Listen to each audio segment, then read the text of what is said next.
अहम खबर शामिल करें। इस्लामाबाद हाई कोर्ट ने लापता भाइयों के केस में हुकूमती इदारों की बेहसी को अफसोसनाक करार दे दिया। अजहर मशवानी के 2 लापता भाइयों की बाजियाबी के केस में इस्लामाबाद हाई कोर्ट ने समाअत का तहरीरी हुक्मनामा जारी कर दिया, जिसमें कहा गया कि 6 जून से लापता अजहर मशवानी के भाइयों का कुछ मालूम ना हो सका।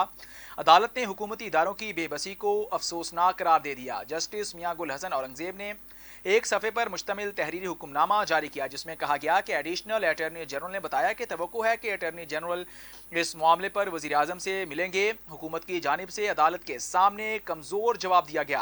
हुक्मनामे में मज़ीद लिखा गया कि अदालत को उम्मीद नहीं कि यहाँ तक इस मुल्क का चीफ एग्जीक्यूटिव इस केस की तरफ तवज्जो देगा।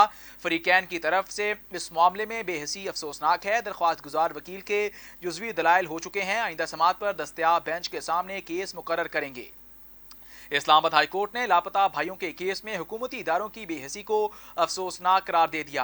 अजहर मशवानी के 2 लापता भाइयों की बाजियाबी के केस में इस्लामाबाद हाई कोर्ट ने समाअत का तहरीरी हुक्मनामा जारी कर दिया, जिसमें कहा गया कि 6 जून से लापता अजहर मशवानी के भाइयों का कुछ मालूम ना हो सका। अदालत ने हुकूमती इदारों की बेहसी को अफसोसनाक करार दे दिया। जस्टिस मियां गुल हसन औरंगजेब ने एक सफ़े पर मुश्तमिल तहरीरी हुक्मनामा जारी किया, जिसमें कहा गया कि एडिशनल अटॉर्नी जनरल ने बताया कि तवक्को है अटॉर्नी जनरल इस मामले पर वज़ीर आज़म से मिलेंगे। हुकूमत की जानिब से अदालत के सामने कमज़ोर जवाब दिया गया। हुक्मनामे में मज़ीद लिखा गया कि अदालत को उम्मीद नहीं कि यहाँ तक इस मुल्क का चीफ एग्जीक्यूटिव इस केस की तरफ तवज्जो देगा। फरीकैन की तरफ से इस मामले में बेहसी अफसोसनाक है। दरख्वास्त गुजार के वकील के जुज़वी दलाइल हो चुके हैं। आइंदा समाअत पर दस्तयाब बेंच के सामने केस मुकर्रर करेंगे।